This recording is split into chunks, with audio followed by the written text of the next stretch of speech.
Hello my friends, welcome to Anna's Violets. I'm gonna show you these Spathiphyllums today in this video and tell you really quick just some care tips.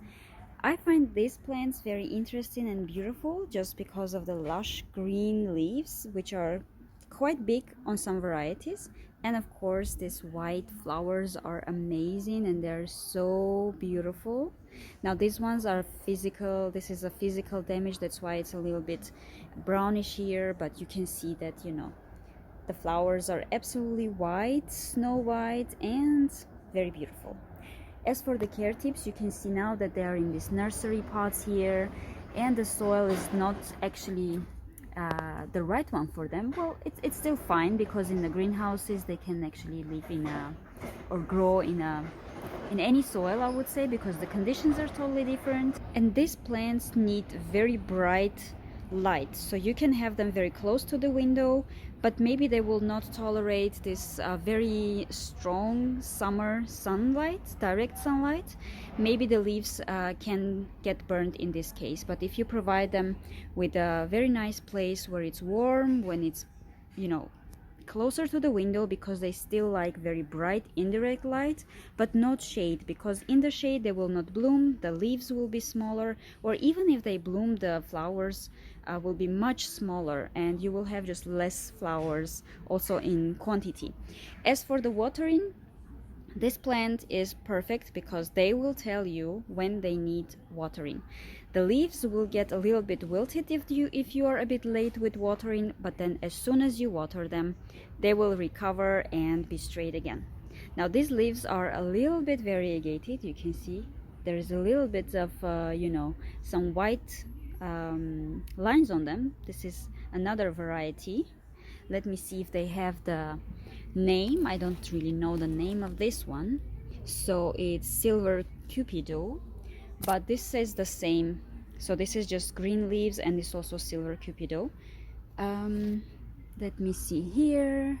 No, they don't really have different varieties, the names of different varieties, and these are a little bit smaller. This is Sweet Chico, just €4, and this is a smaller variety, still in bloom. Sometimes the flowers can even be greenish or completely green, but the colors will also change depending, if it's, first of all, if it's a fresh flower or fading away. Then it also, when it's a bud, it can be greenish, and also when it fades away it can also turn from white to green again.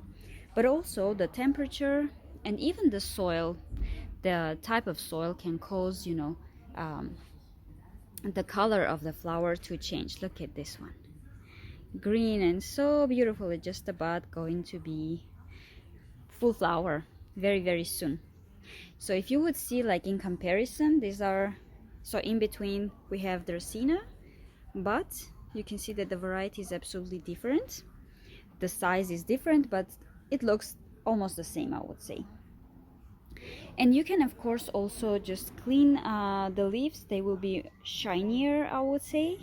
But also the most important thing about these plants is air humidity.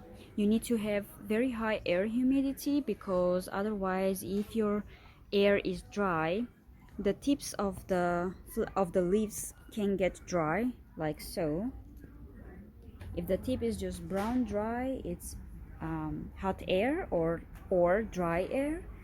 And if you will have yellow tips, so maybe like this, where you have a gray tip but then also a bit yellow, or here you can see it even better, this would mean that you have overwatered it. So make sure that you keep it a little bit moist but not overwatered, and also of course don't keep it dry for a long time, even if it can recover. But some roots can be damaged and it will need to grow the new roots, and of course this weakens the flowers and the whole plant. And of course the best part of this plant is that it grows like this as a bush, and it's very easy to propagate it. You can basically split the plants, because all these plants that grow just right from the soil, they have already their own roots. So it's very easy. You take off the whole plant from the pot, you take it out, and then you can separate different plants, and then you can have, you can plant them separately, and then each plant will start grow again, and will produce even more babies, more plants from the sides. You can also repot the plant every year in spring. Spring is the best time, but make sure that the plant needs repotting also. So when the pot is full with roots, then you can repot it, and you can see it through the holes here. If you see the roots, then most probably your plant needs repotting.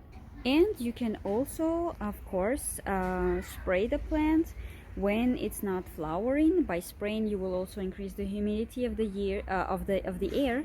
But when you spray on the flowers, they may fade away quicker, and you will lose basically this nice view of them, of your plant. And of course, when you plant these plants, when you repot them, don't use a very big pot. This is already enough.